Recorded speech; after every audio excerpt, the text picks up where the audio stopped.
Welcome back to Caffeine Confessionals. My name is Allan and We are here today to talk about the Challenge All-Stars 5 Rivals, Episode 5. I'm joined by my lovely Vermontian co-host Zoe Trimboli. Hi, everyone. Unfortunately, our lovely Southern co-host Muncie's not with us this week, but he'll probably be back with us next week, talk to us all about all his thoughts from this week's episode. And after last week, I think we're a little bit disappointed. This week, Rivals back on the uptick. It's about damn time.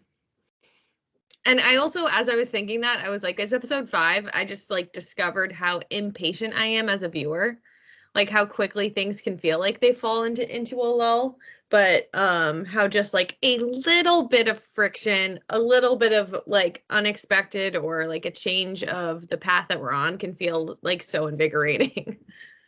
Exactly. And I will say, some of the challengers were hyping up this episode on social media last week, like, oh, just wait till episode 5. You're going to be so surprised. You're going to be so surprised. In all honesty, I was not surprised one bit, because the move that did happen at the end of this episode is one we've all been waiting for and waiting for and waiting for. So I'm not surprised. It wasn't the greatest episode ever, but it was still a really good one, and it's something that needed to happen. It's surprising in the sense that we've become so accustomed to these challengers just not making the move that is a little bit ballsy. So to see someone actually follow through on that good game move that is not comfortable for everyone is somewhat surprising. Yeah, we watched, we podcast about Spies, Lies, and Allies, and week after week after week, it's like, why are these rookies not just breaking up the veteran pairs? And then when Priscilla did it, which was the logical move, everyone acted like it was some bold play. But just duh. But I'm so grateful that it happened this week. Yeah, and so we jump into this week's episode, and it's all about families and loved ones. And they're playing what I think is Soulja Boy's greatest song, "Kiss Me Through the Phone." What's with the Soulja Boy references? Didn't he do something annoying online recently? He's kind of always doing something annoying online, but I do love that song. Somebody dragged him online and it was funny recently, and that's just classic me that I have no more details than that. Maybe was it Jason Kelsey? No, I'm making that up. That's insane. But anyway, I think there was more than one Soulja Boy song in this episode then, right? Oh, was it? So did they play the? I know they played "Kiss Me Through the Phone," and I think that song's a banger. That's on all my playlists. Unless I'm merging the 3 shows that I watched together. Anyway. But we got to see all these people's families. We got to see Adam and his kids and Avery. We got to see Leroy, Cam and his kids. Casey and Nani were featured, with which I feel like they could have very easily edited that out. No, they did that on purpose for sure. Because I was watching it with my husband and I went, and he goes, "What?" I was like, "They broke up." And then also we had Devin and Michelle have a call where Michelle reveals to him that, oh, hey, I may have revealed to the world that we're in a relationship, which is funny to think about, because they filmed this season near around the time season 40 began filming, or began airing. I mean, Yeah. one of the first few weeks. So it's people were going to find out really soon anyway. Yeah. I'm such a sap. It's actually pathetic because when he just was "So what? I love you." And just was so hyping her up and so proud that he was his girl. I was getting emotional because I'm pathetic, truly the most pathetic. But it was nice. It was just cute. Yeah, a lot of people in the challenge fandom have a lot of hate towards Devin these days, but his relationship with Michelle, I'm just fully supportive of, because they just seem so into each other. Yeah. Yeah, totally. Were there any other interesting details you thought from that little family section? I mean, just everybody was cute. Amber seeing her baby. I thought Leroy, talking to his kids was just the cutest thing in the world. I just love seeing the people as whole people and seeing those other sides of them. I just thought it was really endearing. Great. Let's move into the daily challenge. And if you listen to this podcast, we've been complaining about the fact that the daily challenges have been repetitive. They've been weirdly very physical, and we're just seeing the same teams dominate. This week's daily challenge, no physicality involved. It was a simple questionnaire where you and your teammates were hopefully compatible and thinking on the same wavelength. And then at the end, there was a little bit of an eating portion where they had to drink a milkshake, where for every question they got wrong in the questionnaire, they had to drop in a gross substance like mayonnaise, vinegar, and durian. Ketchup. At one point before they introduced the durian, I hadn't quite put together that they were adding it to a milkshake. I thought they were just drinking like these combined substances. And I was like, oh, they're just making mac sauce. But honestly, I think the fact that the proportions were so off, like so much milkshake to so little other gross things. I was like, oh, they all should be able to do this. Like, yes, durian is a gross food it's a fruit that smells like sewage, but like, you should be able to finish it. I have a friend. Well, I don't know a friend. I went to high school. His name's Stephen Vu. Gonna see him at a high school reunion pretty soon. He used to eat durian commonly. The smell of durian is terrible, but the taste is something that people add to like smoothies and all these type of things. And so, yes, it smells bad, but them adding it to a shake, it's nowhere near as bad as taking a bite of just actual durian. Because like when you're taking a bite of durian, you get the whole smell. Just in the milkshake, it's not that bad. Also, they didn't even blend the milkshake together, so a lot of it was sitting at the top. I think at one point, I did see them stir it with a spoon, but even then, it's not going concentrated at the bottom. Like, Yeah, it's getting diluted. if anything, they should have put all the gross stuff at the bottom and then made them drink a whole chunks of milkshake while their throat's already clogged up from all the gross stuff. Yeah, gross. Maybe they shouldn't have done that because that would be really mean. I mean, I'm glad that that there wasn't too many gross, like gratuitous puking shots. I was glad they were able to compete it. I think the eating wasn't even necessarily the point. It was just like the cherry on top of the challenge. Yeah. I love this daily challenge because it tests people's communication skills with their teammate. It tests kind of how like it tests some strategy elements of like, all right, are we gonna? Some people will communicate well, but like it's like, hey, let's not. When we talk about the shady teams, let's vote for ourselves. Or who's the weakest team? Let's vote for ourselves. So that way we're not throwing mud on anyone. Yeah, the intuition and the actually being able to read the fucking room, like, and it was funny just watching the partners you knew that are just are always going to have those like nagging communication issues and those who just like figured it out. There was a question about who is the team you trust the least. And Turbo and Nani go, and Turbo votes for Devin and Leroy. And that is case in point. Like, he's never going to get it. He's always going to be in his own world.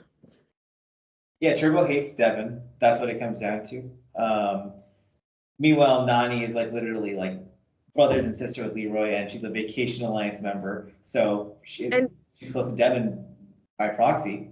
Totally. And correct me if I'm wrong, but the person like Nani, Turbo was supposed to be guessing what he thought Nani would say, right?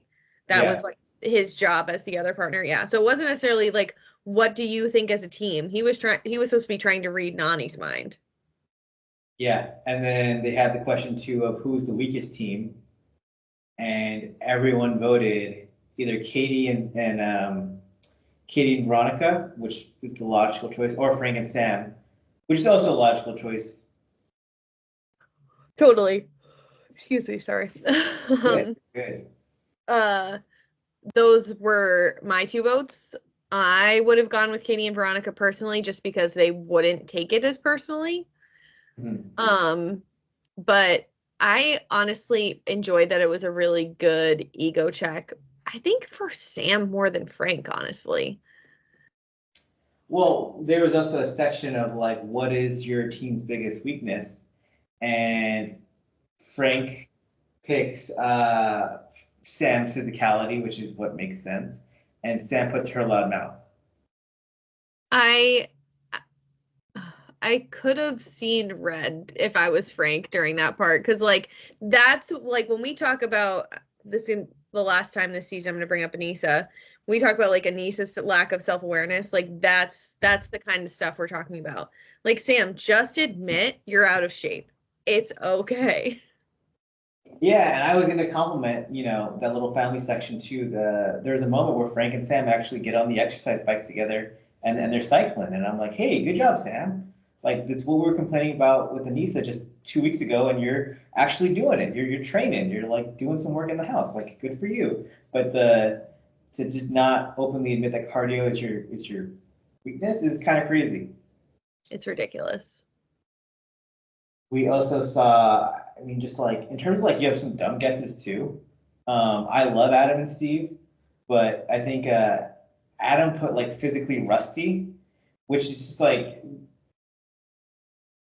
it's just so hard for Steve to even get the right guess because you could say like, oh, I'm like old, but I don't even know if they would have agreed like old and rusty. It has to be the same term that they're saying because if they both have like cardio endurance, it's like kind of similar at least.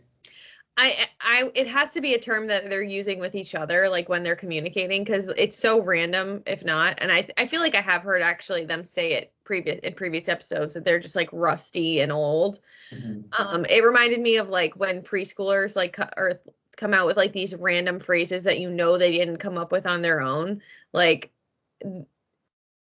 that phrase, if it made sense to anyone, it was only going to make sense to Steve. Yeah, and I'm actually gonna give Shane credit because he put my beautiful mouth or like my pretty mouth because he was just like that'll get them in trouble, and Davon cursed them out. But I'm like, hey, actually, I think that might be like Shane's biggest weakness. Yeah, he's keeping it in check right now, but for sure. Like when Sam said her mouth, it's like, no, that is not your weakness. Shane, that's actually like a valid argument. Absolutely. Though I will say, Sam and Frank really did crush because that was the only question they got wrong. They knew each other's signs. They were on the same page when it came to all the gameplay stuff.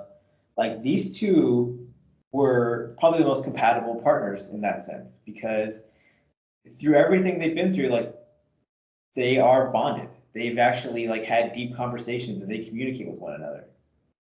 Yeah, between them and like people who actually dated, like Dario and Ashley, they've spent probably the most quality time with one another and actually had to get to know each other on a like human to human basis.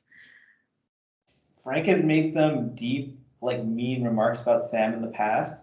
And to make those deep, mean remarks, sometimes you got to know a lot about the other person. Yeah, you have to know like what buttons to push to hurt people. And he's also had to apologize to her enough times that he's also learned stuff by just having to have conversations apologizing.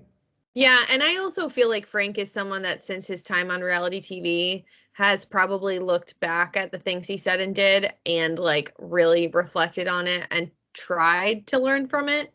I still think he's shady and has like certain qualities that he can't push down once he's in front of a camera. But I do think that he's done a lot of work to grow as a person. And I think a lot of growth requires like actual reflection.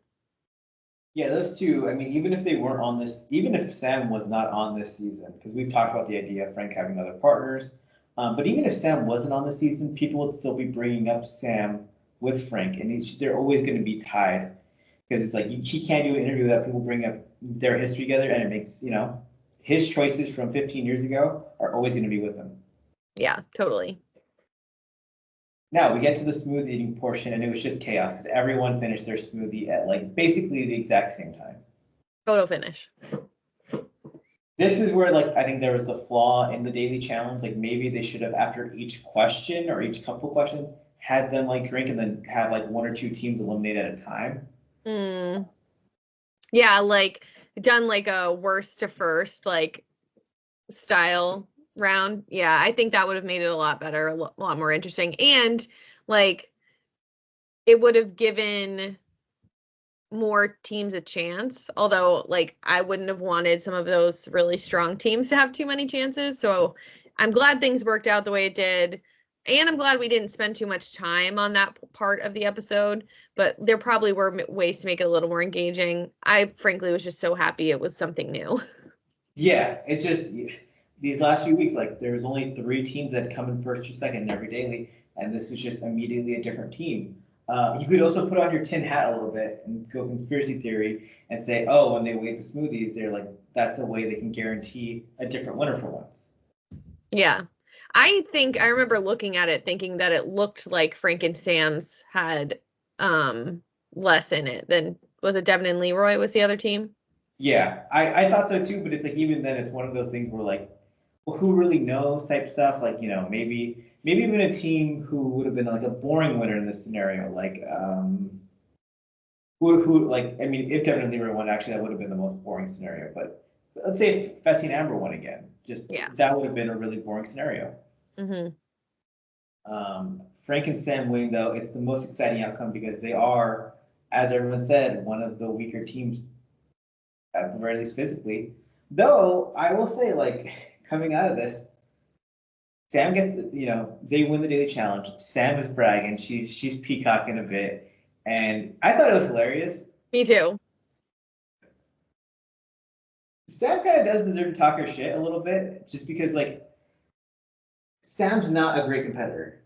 But if you look at the stats and the performance wise, Sam has the credentials of a great challenger because she's won a championship. She's 2-0 in elimination. She was on the team that won the most daily challenges. This is why stats can be misleading. Like this she's been part of these things. She's been part of that is so generous of you, and it is factual, and also feels incredibly wrong. And yet she won another daily challenge where her and Frank were on the same page, where they drank that drink. Honestly, though, like the fact that when they were all sitting in the bedroom together and someone's like, where's Sam? And Frank's like, oh, she's like off, like bragging, talking her shit.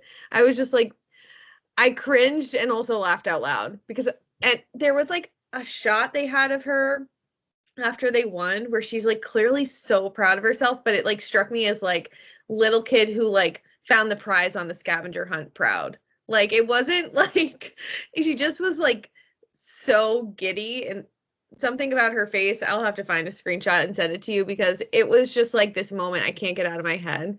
So I'm happy she's happy because I'm happy that the part that goes with this is like she's gassing herself up so much that they're gonna make a move.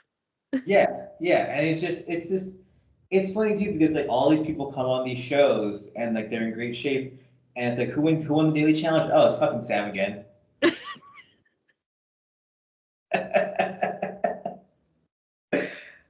It's just I like her. Actually, I do like her at this point. Like she's got a hookup on this show. She won a daily challenge. She's doing it all. She's living her best life on this show. Like who would have expected this? I think it is an interesting wrinkle in the casting department that has created something interesting. I can't claim to like people for being good casting. Like there's something in me that when people just lack self-awareness in some ways, that's like my trigger point where I'm like, I can't fuck with you. Like I just can't imagine hanging out with you. And that's my criteria for if I like someone or not. Would I want to drink a glass of wine with you? And I think I would just in real life be like, fuck, get me out of here. But it's good for reality TV in this moment because it's making me have a reaction. And that's what we want. We want people who make people have reactions. I think that'd actually be a fun conversation of like, who do you want to have a glass of wine with? Who do you want to have a beer with? And who do you want to take a shot with? Because I would love to take a shot with Sam, but I would not want to have a glass of wine with her where I'm sitting down and discussing stuff. But I like Sam. Dude, we're doing shots right now. Yeah, sound off in the comments. Who's your beer, glass of wine, shot challenge contestant on this season? Now, coming out of this daily challenge, now that Frank and Sam are in power, the assumption throughout the house is that Adam and Steve are going to be the household. Adam and Steve are the household every damn week.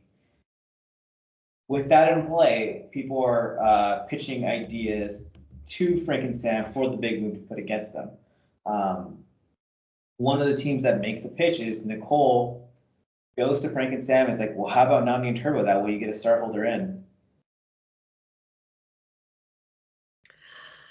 Nicole thinking that she has more social pull in the house than Nani is hilarious. I need to start writing down the dumb shit she says because there was something else in this episode and my brain is Swiss cheese. But I just love how it just gained zero traction and it just pissed Nani off. It's just also not like a play that makes sense because Nani and Turbo, they're obviously a strong team. But based on these past few weeks, they've been more middle of the pack, which maybe that's been a little bit by choice. But also, I just think they're not on the level of Fessy and Amber or Adam and Steve. Yeah, and Devin and Leroy. Like, they're just not, they're in that next tier for sure, but they're definitely not on that level. Yeah, and so to pitch them, it doesn't really make sense. And I guess in this scenario, Nicole has ties to Devin and Leroy. Like they're not like super close, but they're kind of been allies in past seasons. I don't really know what I'm saying here. Because well, Nicole and Devin did choose to be like partners at the beginning of Double Agents. Yeah, I think Nicole's also one of those people that like overestimates her relationships with other people.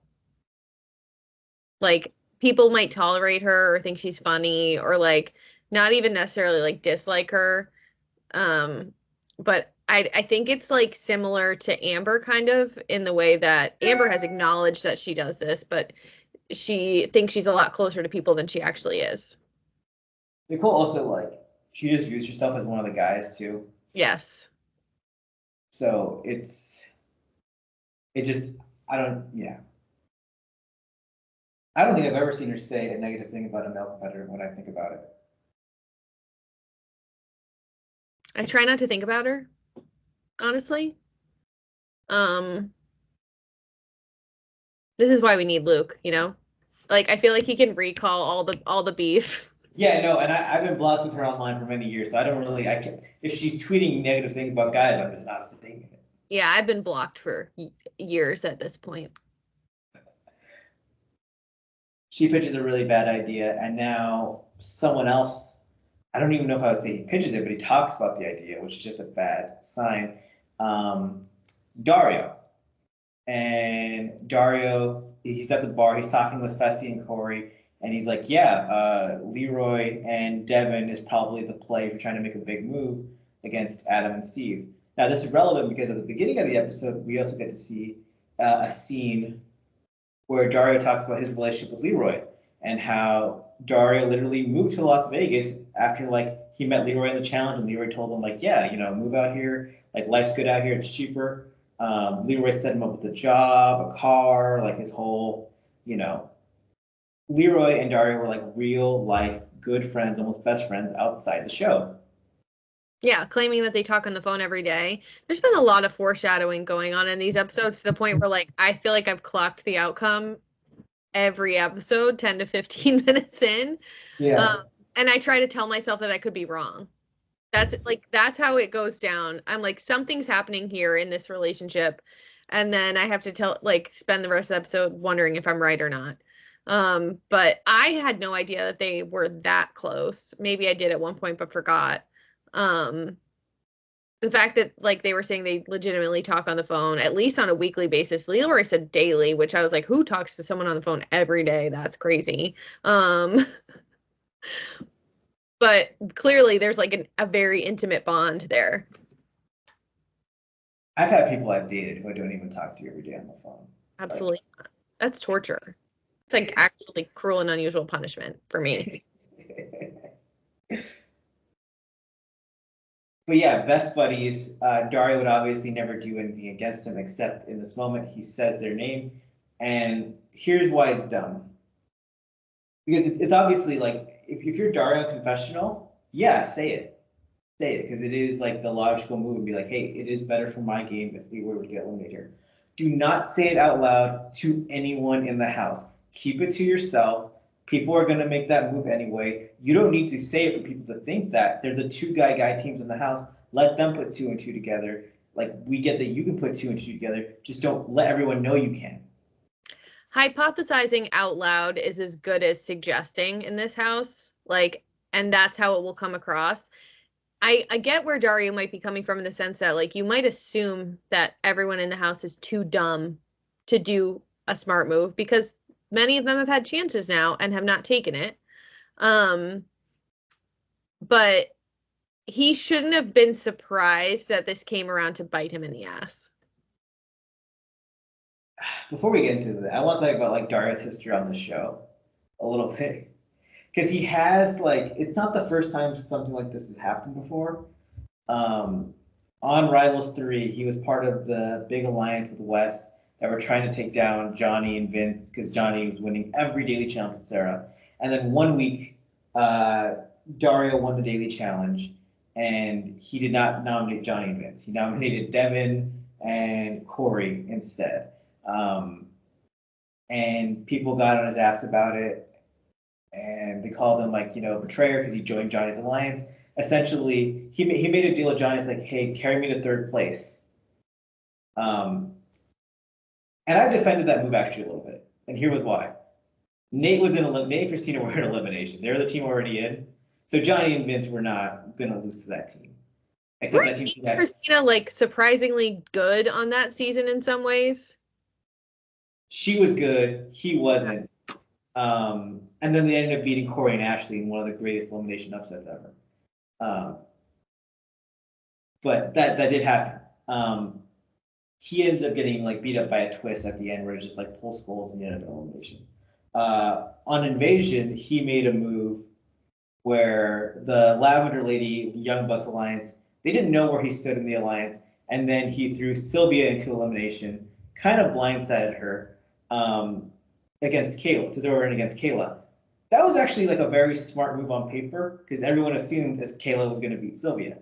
Yeah. And then Sylvia upset Kayla and it blew up in his face. It sometimes just feels like he doesn't really just think things all the way through. Like a lot of challengers were blaming their big mouths as their downfall in this episode. And I think Dario might be one of those people. Like he just doesn't actually think about the possibilities. He's never been a super intelligent player. He gets into conflict. Like I remember his beef with Nani on Bloodlines. Is that correct? Did I get it? Yeah.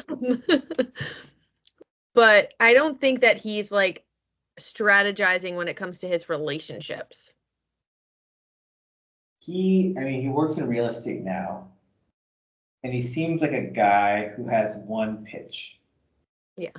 And it's like he's dead set on this one pitch, and it might work occasionally, might sell some houses, but you're gonna get a whole lot of other no's and rejections and people just not even opening up your message a lot of time. And that's what it feels like. It's he gets onto these ideas of like, oh yeah, I'll make this move right here, and then I'm gonna go and I'm gonna win the challenge because I'm such a smart guy. It does not work that way. Yeah. Devin and Leroy catch wind of this from Corey and Big T, Corey hears that information and he basically just snitches. As he should. Devin and Leroy then ask Dario about the situation, and you want to take it from there? Yeah, this is something I told myself I was going to go back and write things down too. But Devin tells Leroy what's going on. Leroy's like, I gotta actually talk to Dario about this because this doesn't make sense. Like it wasn't computing. He sits Dario down and Dario's like, well, yeah, like I did say it would make sense. And Leroy's like, wait, come again? Like you actually said that us going against Adam and Steve. He's like, well, I didn't say like I would vote you in or whatever, something along those lines. And then Devin comes back and just basically butts in. And those two start trading. I wouldn't even call them low blows. They were just like it was just pure comedy. It gave me like old challenge nostalgia watching their idiotic argument with each other. Yeah, Devin says Dario's not even in my tax bracket. Dario's like, you're not an athlete. You're not an athlete at all. I'm not scared of you. You got a pot belly. You're ugly. Yeah, Devin's like, your breath stinks. I have to go back and like just write down everything that each of them said because it was so funny. Um, and just like the getting up in each other's faces. I was like, how close is security right now? They're both, neither one's gonna swing, but I need to know. Um, yeah, it was just it was nostalgic. A lot of people, I mentioned before, a lot of people online these days do not like Devin. So I expect a decent amount of the fandom to be on Dario's side when this like stuff gets posted online. But I also don't think Dario quite knows who Devin is anymore, Yeah. in terms of like ability. Because he kept saying, "You're not an athlete. You're not an athlete," and Like, I'm like, dude, I'm sorry. Devin has become a really good competitor on these shows. He's not like a mega athlete, but I've seen Devin do some pretty athletic stuff. I've seen him like do some really damn well in these finals. Like Devin has more feats, like great feats of athleticism on the show than you do, Dario. yeah, I think he's actually a lot more athletic than people give him credit for. I think he just doesn't always look like an athlete because he like it drinks a beer. Like he's clearly in shape and he's not shredded, and that's okay. Like people can be very athletic and very in shape without those things. Yeah, it was Dario was living in whatever year it was that Rival 3 was filmed. He's still stuck in that time. He's still stuck in that image of Devin. Um, and Devin has gotten himself like he said, give it a pop. Like Devin is looking great in terms of physical shape. He also cut his hair to let people know he's skinnier. Um, and I know that from personal experience of like, all right, let me like, I'm feeling chubbier right now. Let me like my hair's thick. Let me just cut it a little bit off so I can feel a little bit skinnier. Sure did. He buzzed it right down. Dario gets himself into a bit of a mess here, and then we go to the houseboat. Yeah. And the houseboat was a little bit chaotic as well. Um, it opens up with Devin and Leroy mentioning, like Leroy actually just defends Nani in this scenario, where he says, I heard Nicole and Melissa were saying Nani's name, and we're trying to go after star holders. Nani's my girl, so I'm going to vote for Nicole and Melissa, which shows it's almost in a way a shot at Dario being like, hey, this is what actual friendship looks like. Mm-hmm. Yeah, that's a good point. It makes me wonder about like the sequence of events actually, like what happened in the episode because you never know what order they're showing it to us in. Um did Adam and Steve vote next after that? I think it was either them or Nicole and Melissa voted for something happened. Adam and Steve's vote is what we're going to talk about. Yeah. I didn't understand Adam and Steve throwing another vote at Corey and Big T. I was like, someone finally put a name on the table that's not yours. The smart game move at this point is to jump on that name. Period. Exactly. It would have been the smart move to do, um, especially once you get the house log rolling. I mean, Veronica's in the house. Veronica's like she sees log rolling. That's how she got Leroy into elimination on Jury 30. It's how she got Ibis into elimination on the ruins. So simple, and that's just a rookie mistake by Adam and Steve. That's why they're rusty. You know, Yeah, they rest vote for yeah, they vote for Corey and Big T, and before they're even done saying their vote, Corey is just piping up and like talking some shit. And I was really annoyed, and like Adam was annoyed too. Because he's like, "Are you just gonna let me like finish talking?" And Corey just was just trying to interrupt him the entire time. I liked it because again, like it was authentic, and Corey, I think, was just like, "What the fuck is your problem with us?" And it was such like a real reaction from the both of them, which I see. I had a totally different perspective when I was watching it. I thought Adam was being really condescending, and which I get. Like that's a conflict tactic to like just piss off the person you're arguing with more.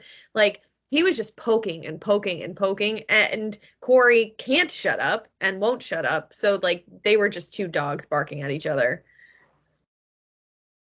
I enjoyed it. Here's the thing. I want a reaction, but it's the reaction before the guy's even done speaking. that like kind of got me. It's like, okay, let him get his barb in first at least. I don't like. I feel like I might have been the same as Corey in that moment, just like, especially because we're watching this as viewers being like, okay, someone just said a team name that's not yours. I was just waiting to hear, oh, Nicole and Melissa, duh, we're gonna jump on that. And then they start to say Corey Big T, and my response as a viewer was, what the fuck is wrong with you? Like, you're so dumb. The votes end up, Nicole and Melissa, I believe, also ended up voting Adam and Steve at one They point too. did. Which is like, don't, everyone is mentioning the lines between you two. If you guys had, I mean, obviously Nicole and Melissa weren't going to vote. Yeah, if you guys had voted in Turbo Nani, then like other people started voting and then the votes to come together. I also think, because there were 9 votes on the table, if the 4-star teams had just gotten together and voted for a non-star team, you just need one other team to get on your side in that scenario. And the 5 of you could have voted in a non-star team to then either tempt Frank and Sam to go into elimination themselves, or, you know, they throw you in against a weak team or like a weaker non-star team. Do you think that Dario and Ashley would have followed along with everybody else? Well, okay, let's say this. If Leroy comes together and pitches the move, and this is before the, like, you know, everything's gone on with Frank and Sam, if you get Leroy, Dario, and Nani, you know, because Leroy's close with Nani, Leroy's close with Dario, and then Adam and Steve would probably jump on this idea, and then Katie and Veronica, who have never voted for Adam and Steve, they could probably jump on this idea, and then maybe say the 5 of them vote in. Who would be Frank and Sam's closest ally without a star? Their closest ally that doesn't have a star? Yeah, Do they have one? I don't know, but like maybe you vote in like whoever like is the next weakest team on the board then in that scenario. Well, and so it's not Katie and Veronica. Yeah. Nicole, Melissa, Shane, Davon. Who Or else? Corey Big T. Yeah, it would probably have to be Corey and Big T then, which would work for Adam and Steve because that's who they wanted to vote for anyway. And that's who Katie and Veronica had already voted in prior. So you get all 5 of them to vote in Corey and Big T. And now is Corey and Big T going to get, you know, are Frank and Sam going to go down and face Corey and Big T themselves? No. I don't think Frank's going to throw himself into any elimination with Sam. I think he's going to hope to gather a star in a different way. I know. I mean, like, we're gonna talk about that later. It might be a struggle. But those 4-star teams, they could have all theoretically been like, hey, I don't know if we're going to protect our star, but we could at least guarantee that we're not going to go into elimination. Yeah. At least only one of us might go in. Yeah, and if one of us goes in, you're facing a team that's probably, you could beat. Equal. Yeah. Totally. It's the gameplay that we wonder, why is it not happening? I think people just get comfortable too, and they don't like. I think any attempt to change the status quo can be seen as like too much of a move sometimes in the house. We also see hubris a bit, and Frank and not Frank, Devin and Leroy go to Frank and Sam before the elimination, and they're like, "Well, we saved you a week ago. Remember when we made that deal, where we wouldn't vote you in and we throw in your enemies, Sylvia and Kellyanne." Now, the first chance Frank and Sam had to save them or like repay them, they sold them up the river. Absolutely. As people should have expected Frank to do. But I think he is playing a really brilliant game of chess right now. I think if people acknowledge that they're untrustworthy and he's shady, they still don't really quite understand what he's doing to the extent that he's doing it. And Frank, you know, Sam is an asset to him because she's always going to lower his threat level, and while she's lowering his threat level, he's able to take shots from the outside. Yeah. You know? They're not playing possum like he has an actual possum on his team. It's like if you ever played one of those games like Risk or something like that, and he just has like one of those territories in the corner where it's like, well, I don't want to move all my things over this way to fight them. He's just going to keep punching me from this little tiny corner. Mm-hmm. And it's like, do I want to spend time going after Sam Is that what my game is going to come down to? But god damn it, Frank and Sam just voted me in. Yeah, and he's going to keep playing Puppet Master from behind the scenes.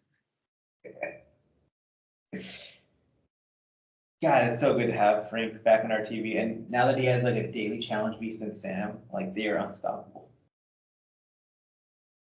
You're the worst. Look at the track record. All she does is win. Next. No comment. Elimination time. Devin and Leroy versus Adam and Steve. The elimination is they're going to be running on these barrels as they're held up by a rope. Basically a circus act. It looked really fun. I wish I could compete in this. I don't want to compete against another team in this because I'd probably lose and I'd fall a bunch, but I would just like to do it for fun by myself. I think it's like something you put on a playground and let kids try out. Like that's what it feels like. I thought, like, looking at this, maybe just it was like the idea of like hanging and moving. I was like, oh, maybe Leroy's gonna be really good at this because he has such a good track record with like that what's it called? Elimination. When you're basically like a pig on a roast. Yeah. Thing.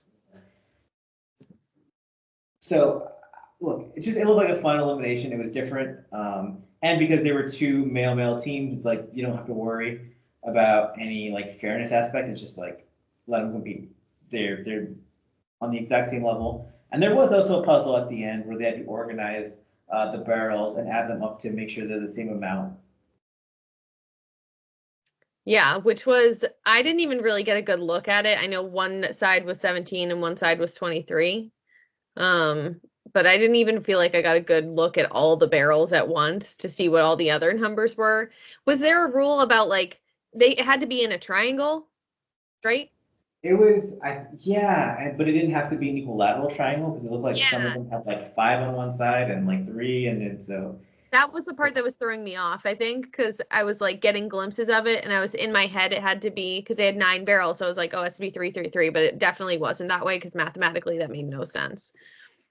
They typically do this type of daily puzzle where it's like the 9 numbers in the like basically a tic-tac-toe square. Mm-hmm. So this was a unique spin on it. Steve and Adam crushed this elimination. Mm-hmm. There was a lot of playful editing going on throughout it where they were trying to be like, oh, now Steve and Adam have 12 barrels. Now Devin and Leroy have 14 barrels. They never showed us when they were like actually like going at the same time. Yeah, I think that Devin and Leroy ended up being like a barrel and a half behind on like just the circus act part. Yeah, and then Steve finishes his puzzle very quickly. Once again. That's a dangerous sign of things to come also. Like now 2 puzzles, he's just crushed pretty instantly and very different puzzles. And then once Steve finishes, he gets to rush over and help Adam. That was okay. So we've also seen them literally practicing puzzles in the house together in episodes earlier. Like they are ready for it. I did laugh because Steve explained the puzzle to Adam, and Adam's like, "Oh, they're supposed to add up to 17." I thought it was Adam. Adam's confessional also before the elimination even started. Like Steve says, we're really good at puzzles, so I hope we're really good at puzzles. Well, and it would have been a completely different scenario if they couldn't have helped each other when they were done, which doesn't make any sense when they're partners. Like production would have been stupid and foul for making that the rule.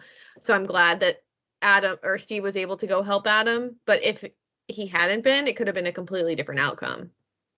And I think, coming down to this, it was the way I assumed it was going to be like, I thought Steve was going to finish his, Devin was going to finish his, and then it was going to come down to Adam and Leroy working on their solo, and whoever was worst between them would lose. No, but Steve was able to help. Steve helped Adam get his in seconds, and Devin and Leroy did not even get a single one of their puzzles done in that time. And off they go. Bye. As like someone that has been saying all season long, I honestly think like that team is not even fair in some ways. I'm glad to see them go. I like Devin on this show. I think that he's always going to make things more interesting in the house. He knows he's kind of like Johnny Bananas in a way. Like he is there to make a TV show and he's always going to show up for the cameras. But it would have felt weird if they won. Just being real. Yeah, they feel so out of place as a pair on this cast. I not just because of fairness, it's just because of fairness. It's just they're two males still in their physical prime on an all-star season going against male and female pairs and female pairs, some of which are not in their prime. I would argue Leroy is not in his prime anymore, but he's still very good. Yeah, he still looks ridiculously good with his shirt off, but he's no longer in his athletic prime. Yeah, but and again, with the people we're comparing him to, he might as well be in his prime. Yeah. Devin is, he's such an interesting character to me because the way he's grown and improved in this game, I think is so admirable, and the way he's built himself into becoming a winner. What annoys me about Devin, though, is the way he doesn't acknowledge that, though. Because he acts like he's just always been an elite competitor, always been this like awesome person. It's like, dude, Devin, you have like genuinely one of the best like growth and underdog stories in challenge history. You just carry yourself like you're like this uber beast type of competitor and manipulator. And it's like, because he's not a Johnny Bananas West player, but he wants to be in their shoes a bit. But he was kind of like I don't want to compare him to Cara or Paula, but he kind of had that same arc. I mean, even what you were talking about, though, at the beginning, I was thinking about early Bananas. I don't think we're going to see Devin with 7 wins anytime just because we're in a very different era of this show. But, like, Johnny went home in embarrassing fashion a couple times early in his career and had a massive ego and had his path and his strategy to get there was very different. And because of the formats of the shows, it was a different thing, but personality wise it's pretty similar. Yeah, I just don't think he's like he's not on their talent level though, but he's worked really hard, but he doesn't. A lot of people would argue Johnny Bananas wasn't like the talent that he was like riding Kenny and Evan's coattails in the beginning. Yeah, I agree with that. But even then, I think he's even a talent level below that talent level. Yeah, I would agree with that. It just he's here by hard work. He acts like he was like a God-given talent at times, and that's where it kind of like throws me off with Devin.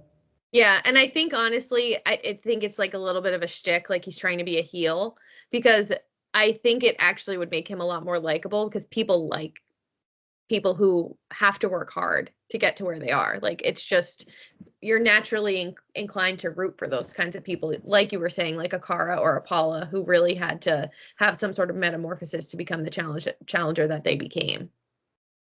Instead, he kind of sets him up for these situations where he loses and people would just celebrate it. Yeah. I think he brings a lot to the show, but happy him and Leroy are gone because they're so out of place here. Adam and Steve win their 4th elimination in a row. Only Wes and Casey have ever won the first 4 eliminations on a season before. If they win another, they obviously will tie the all-time season record for elimination wins. And as of right now, it seems weirdly likely that Adam and Steve will probably break the elimination record.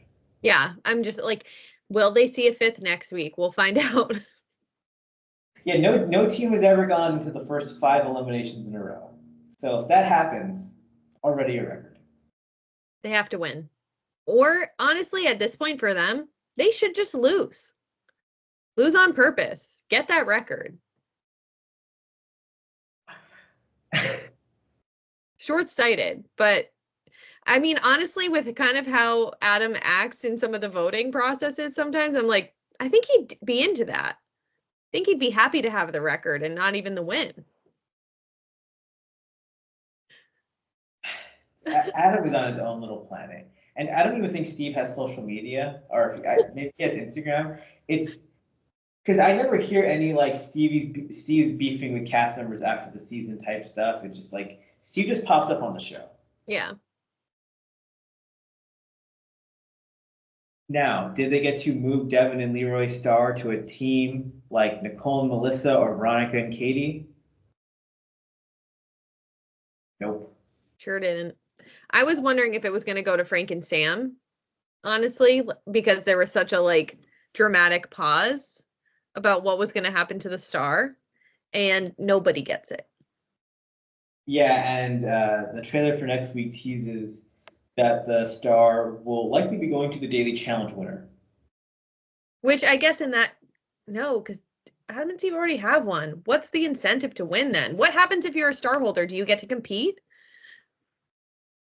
Gosh, I guess if you already have a star, They must have to be able to compete. then maybe you can give the star to someone if you win the Daily Challenge, or maybe you win it and then the next elimination winner gets the star. I mean, it's just so annoying that Adam and Steve have not been able to move these stars around to different people. At this point, yeah. Yeah, it would have shook things up so many times already.